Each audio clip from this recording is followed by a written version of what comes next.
Hey there, it's Casey Kerr here from FindYourRoar.com, and I'm sitting outside today on a beautiful sunny day with my dog Wolfie.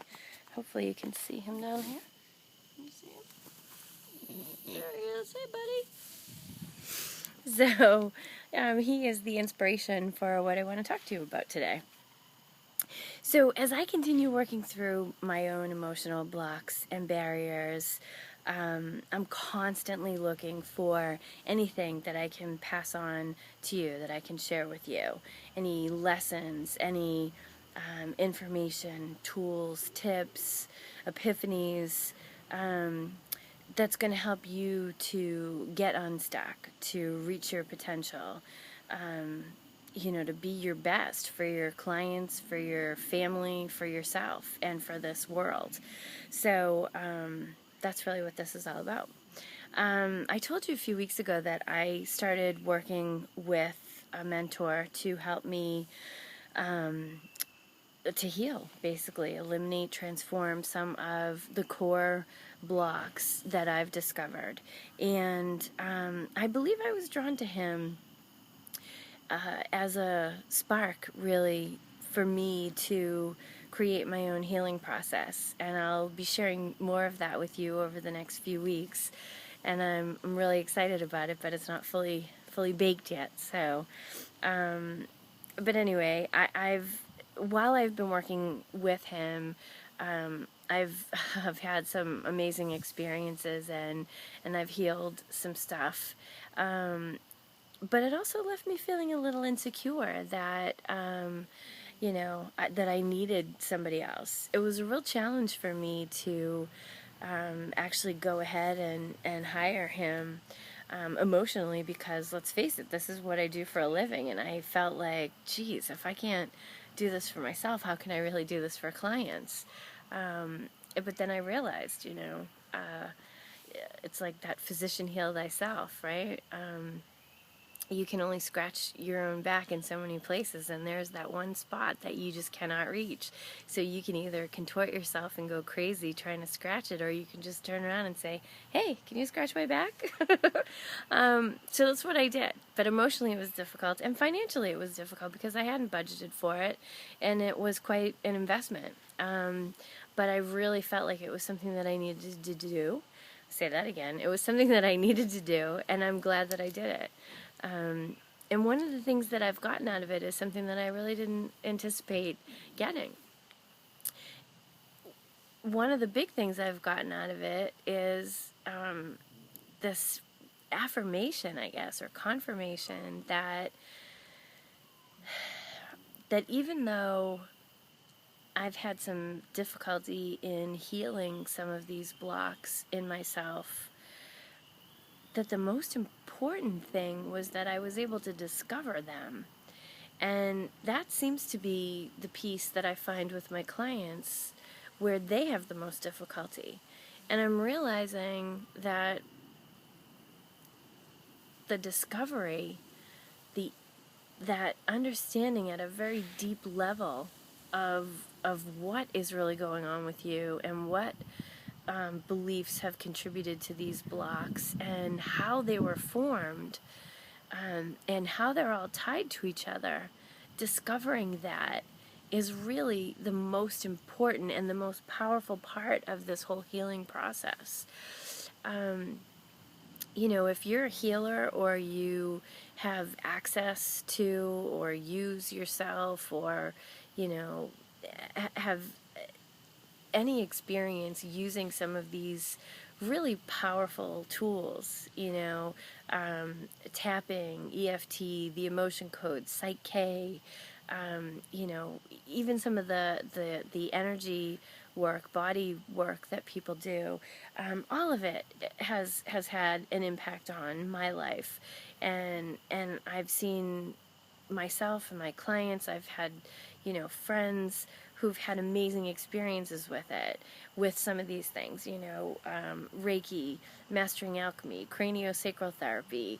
There's just so many unbelievably powerful modalities out there that you can use for yourself and you can use on others, and people can use on you to help you have these shifts and eliminate these blocks and heal.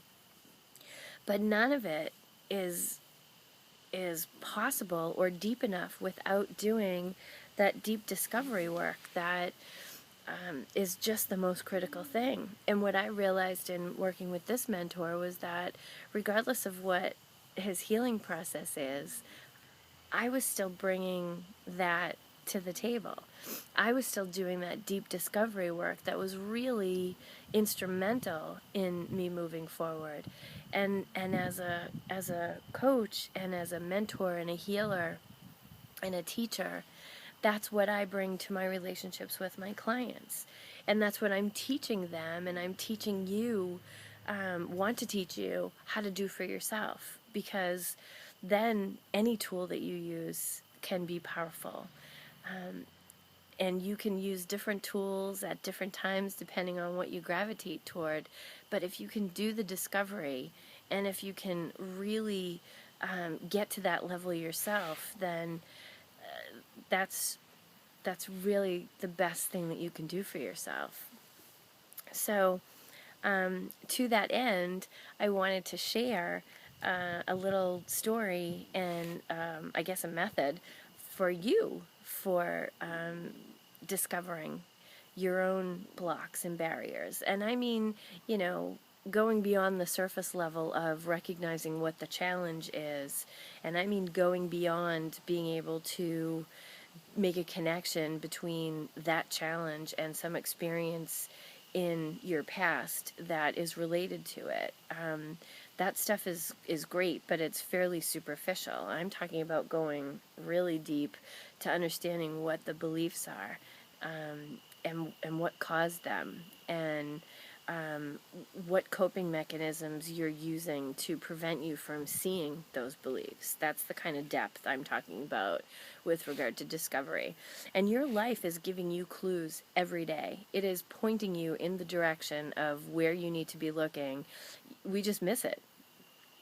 Because usually it's pointing by way of giving you a challenge or a frustration. So you get so caught up in the disaster, the disappointment, the pain in the neckness of it all, that you don't see what it's pointing you toward. So I had a little experience with Wolfie on Friday that made me realize that.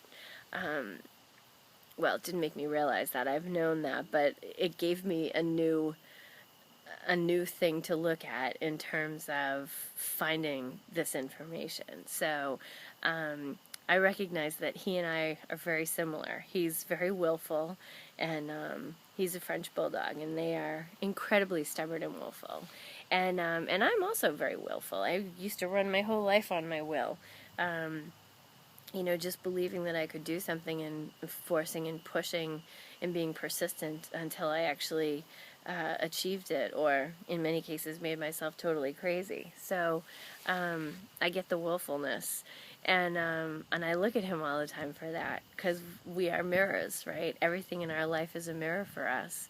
But one of the funny things that happened on Friday was that my husband and I, who we're both very smothering with Wolfie because we're so worried about him. He's our baby, and we want to keep him safe. And to that end, we always have him on a leash, and we always have him close by, and we don't give him a lot of freedom. And so we're doing this thing with him called Circle of Trust lately, and I've noticed that as I put him outside on his own without a leash, and I sort of, telepathically, I'm embarrassed to say, communicate with him and tell him, that I trust him and to come back. And, I have this whole thing that I go through with him. But the totally ridiculous thing is that it works. And when I sent him out there, totally trusting that he's going to just do his business and come back in, even though there's no fence and no gate and no barrier, he actually does it. And it's just been such a beautiful, crazy experience, and one that really helped me to see that the more I do that for myself in my life, trusting in what I'm doing, in the actions I've taken, in, what the universe is holding for me, that things happen more quickly and with more ease. And it's just been amazing to see that through Wolfie. So over the next few weeks, I'm going to be sharing some more tips and tools with you to help you to deepen your own discovery of your emotional blocks and barriers. So until then, Casey Kerr out.